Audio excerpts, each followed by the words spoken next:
My name is Jaylani. I live with my husband, Theodore. Together, we run a set meal restaurant. This restaurant, named Sunflower, is a place that my grandfather had lovingly maintained for years. It has many regulars from the local area and has been loved for a long time. However, my grandfather, who had always been energetic as the owner, was also battling cancer. I can't just sit around in a hospital room. I'll work at Sunflower until the end. Even as his condition worsened, my grandfather never complained. He kept serving delicious food with a smile on his face, chatting with regular customers. Today, surrounded by his family, he breathed his last breath. My grandfather named me, his granddaughter, his successor for the restaurant. Maybe he had realized his time was near.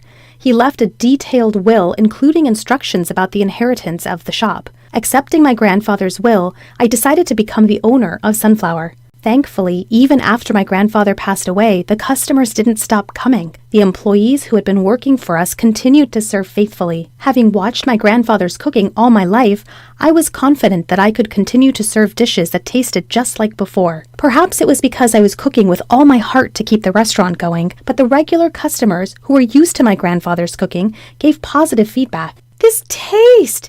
It's just like your granddad's! It feels like he's still here even though he's gone." The regulars were delighted that they could continue to enjoy my grandfather's flavors. Sunflower has been thriving just like when my grandfather was around, and I'm more motivated than ever. However, since my grandfather passed away, my husband has started to show dissatisfaction. Normally, a man would be the owner of a restaurant. I don't get why you inherited it. I'm his granddaughter. That's why. The restaurant is in my name, but we're running it together, so it doesn't really matter, does it? Well, I guess. My husband seemed to have wanted to be the owner and sometimes vented his frustrations, but I'm the one who mainly cooks. Since my grandfather's time, my husband has mainly been handling the cash register, deliveries, and shopping. An owner who can't cook doesn't quite fit the bill. I could have given in a little and not been so stubborn, but my grandfather had nominated me. Once nominated, I didn't want to disregard my grandfather's wishes. "Jaylani, can I have another one of these?" "Sure, got it."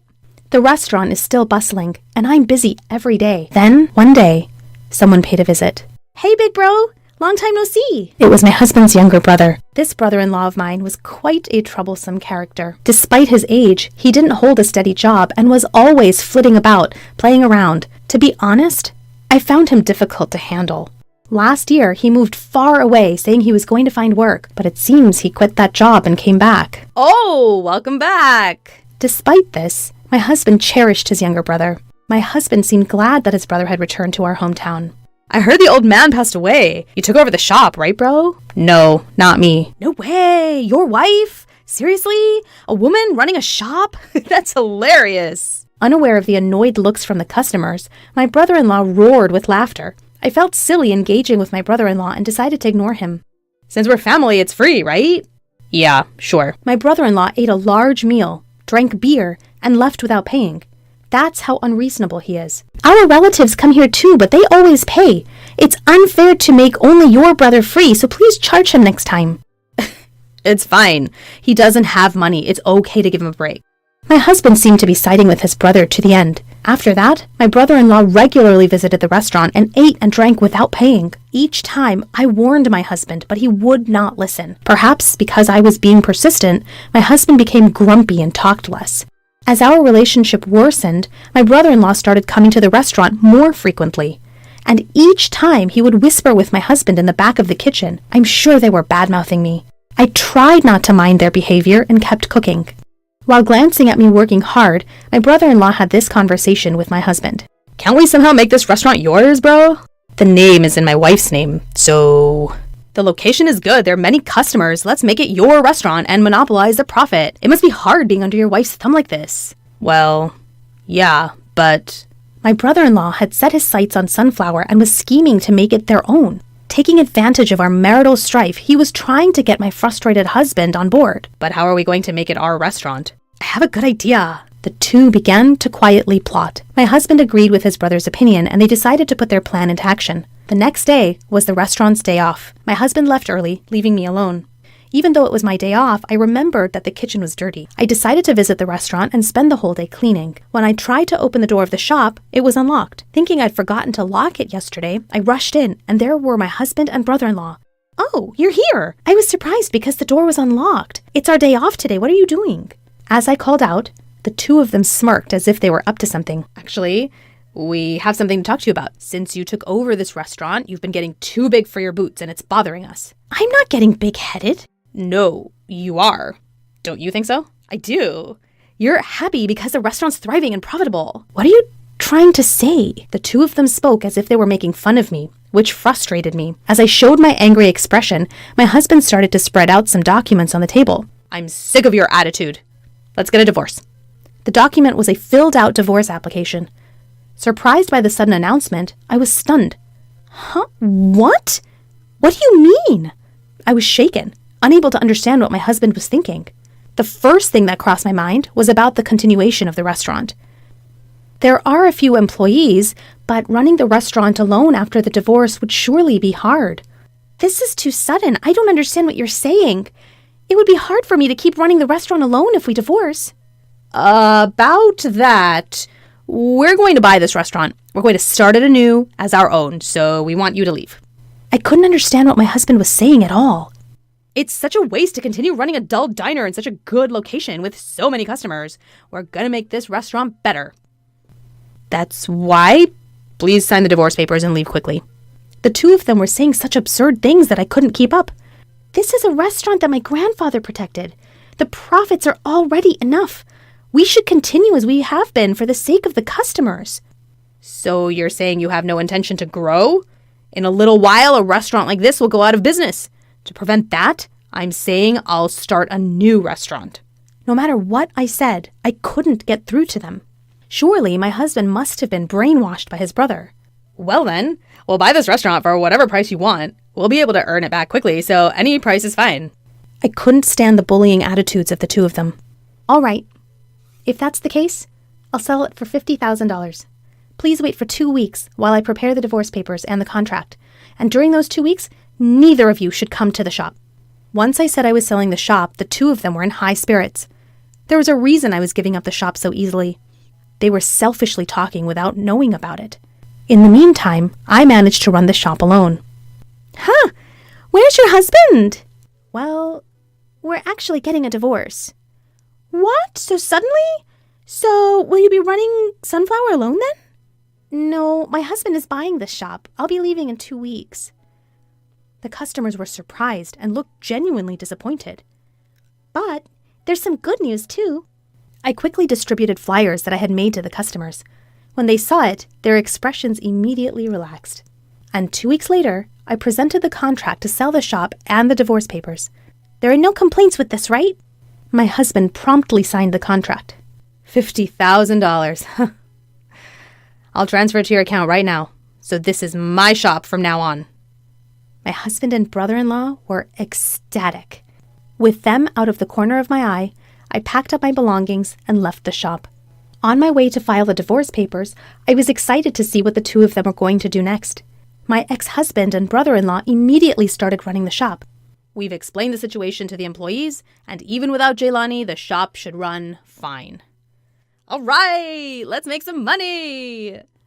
With that, the two of them began to prepare for the day with enthusiasm. At 10 o'clock, when the shop usually opens, a different scene unfolded. Why aren't the customers coming? There were no customers who usually came as soon as the shop opened. The employees who had always been diligent about coming to work weren't at the shop either. My ex-husband tried calling the employees, but no one was answering. They had never experienced anything like this before, and the two of them began to panic. Rushing out of the shop, my ex-husband noticed a regular customer walking by. Hey, you're our customer, right? Huh? Oh, yeah. I've been worried because you haven't come in yet. Come on in. Didn't you say the wife quit the shop? I was coming here for her cooking, so maybe I won't come anymore. Don't say that. We'll definitely serve something delicious. My ex-husband somewhat forcefully guided the customer into the shop. The customer reluctantly entered the shop and started to look at the menu to place an order. What's with this menu? Since I'm the shop owner now, I've decided to drastically change the menu. The traditional sunflower set meals were nowhere to be found on the menu. The menu was filled with foreign words, and it seemed difficult for the customer to understand, causing a drop in enthusiasm even before ordering. "Then I'll have this steak." "Understood." My ex-husband and brother-in-law enthusiastically started cooking. The customer, who had never seen my ex-husband cook, anxiously awaited the meal. "Hey, is it ready yet?" "Sorry for the wait." Finally, 40 minutes after the order was placed, the meal was ready. When the steak was brought to the table, the customer's eyes widened in surprise. "What is this?" What my ex-husband served could hardly be called a meal. There were only 3 pieces of meat in the center of the plate. The outside was burnt, and the inside was raw. There was no sauce or anything else, just a bowl of bread and soup.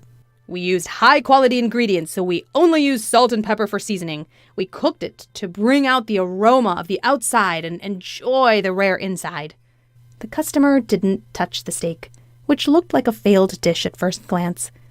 Upon closer inspection, the soup appeared to be instant.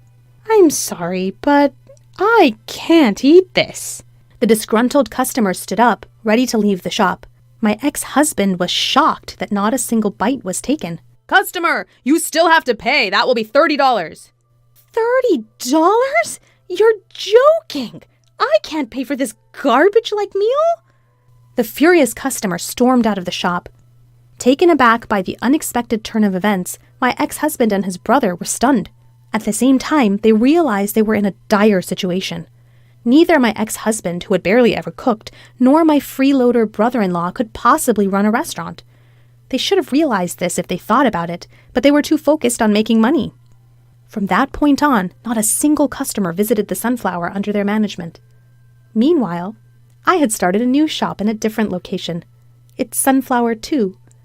The employees who had worked at the original Sunflower are also with me. This shop was also inherited from my grandfather. My grandfather had been concerned about the aging Sunflower and its durability, so he had built a new shop in a different location. He wanted to announce the new shop once it was finished, but he passed away before the shop was completed. This shop was entrusted to me. I had not disclosed the existence of this new shop to my ex-husband. During the 2 weeks I handed over Sunflower, I advertised the new shop. Regular customers who wanted to eat my food all followed me. Thanks to that, the shop has been bustling since its opening day. We have enough margin to hire a few part-time workers. Since I have the $50,000 I received from my ex-husband, I can also add to the employees' salaries. Here, I began to offer my original dishes. To broaden our customer base, I came up with menus for younger people and even weaning food that small children could eat. This has attracted a lot of attention, and the number of families visiting has increased. While keeping my grandfather's flavors, I'm growing the shop to fit the times. The daily hustle gives me a sense of fulfillment. Meanwhile, my ex-husband and his brother were at a loss in the old Sunflower. They had borrowed a large amount of money to pay me $50,000, and now they are receiving demand letters. "What are we going to do about this?" "You're the one who suggested this, right? Figure it out!" The brother-in-law, whose predictions had gone awry, was holding his head in his hands. Then he had an idea. "I've got a great plan." Hatching a scheme, the two of them suddenly showed up at my bustling restaurant during the busy lunch hour. "Jaylani, please help us!" Despite the restaurant being packed with customers, the brother-in-law was shouting loudly. "My brother hurt his arm and can't cook anymore. We'll give the old restaurant back. Could you return the money as well?" "You guys took over the old restaurant, remember? You signed the contract. You need to take responsibility and make it work." I brushed off the brother-in-law's plea and was about to return to my work when my ex-husband appeared from behind him, looking pained. "Jaylani, help me." Thinking he was being overly dramatic, I was about to turn back to the kitchen when the restaurant became noisy. "Whoa! What's that?" "That looks painful. Is he okay?" When I looked towards my ex-husband, seeing the customer stirring, I was taken aback. His fist was covered in a large bruise. "Are you really injured?" "That's what I've been saying." "Then go to the hospital right now." I quickly called a taxi and sent my ex-husband to the hospital. During my lunch break, I went to the hospital to check on him. When I arrived, he was just coming out, apparently finished with his examination. As I tried to ask what had happened, the two of them avoided my gaze and hurriedly ran off. Feeling suspicious about their behavior, I decided to inquire at the hospital reception. I believe a man named Theodore was seen here earlier. Has his examination finished? I came to pick him up. Please wait a moment. I had them check on the status of his examination using his name. However, the receptionist was looking puzzled. There's no record of such a consultation. Perhaps he went to a different hospital? My ex-husband hadn't received an examination. Remembering the sight of the two running away, I felt they were hiding something. I quickly set off to pursue them. A few minutes of driving later, I spotted my ex-husband and brother-in-law walking. I immediately stopped the car, grabbed my ex-husband's arm, and called out to him. I knew it! Looking at the fist of the arm I grabbed, the bruise was completely gone. My ex-husband and brother-in-law tried to run, but I mustered all my strength to stop them. Seeing my furious expression, they quickly calmed down. Why is the bruise gone? You weren't injured after all. Well, running a restaurant's hard. The old Sunflower hardly gets any customers, so we can't make money and can't pay back the debt. That's why I pretended I was injured and couldn't continue the restaurant, to try to get the money back. I'm appalled! You were trying to deceive me with such a childish lie! I let go of the two. Don't involve me in your affairs from now on. You two figure out what to do with that restaurant. I got back in my car and returned to my restaurant. Through the mirror, I could see the two hanging their heads in shame, which made me feel pathetic. Afterwards, the two quickly put Sunflower up for sale. I think they made that decision to repay their debt, but due to the building's age, they struggled to find a buyer. They received a flood of debt collection letters and were working around the clock. This life suits them, having thrown away something precious due to their greed. As for me, my newly renovated restaurant is thriving even more than before, with sales doubling. One of my regular customers offered to apprentice with me, so now I have a disciple. I often remind him that running a restaurant is not as easy as my ex-husband thought. I want to continue to carry on my grandfather's restaurant for the foreseeable future.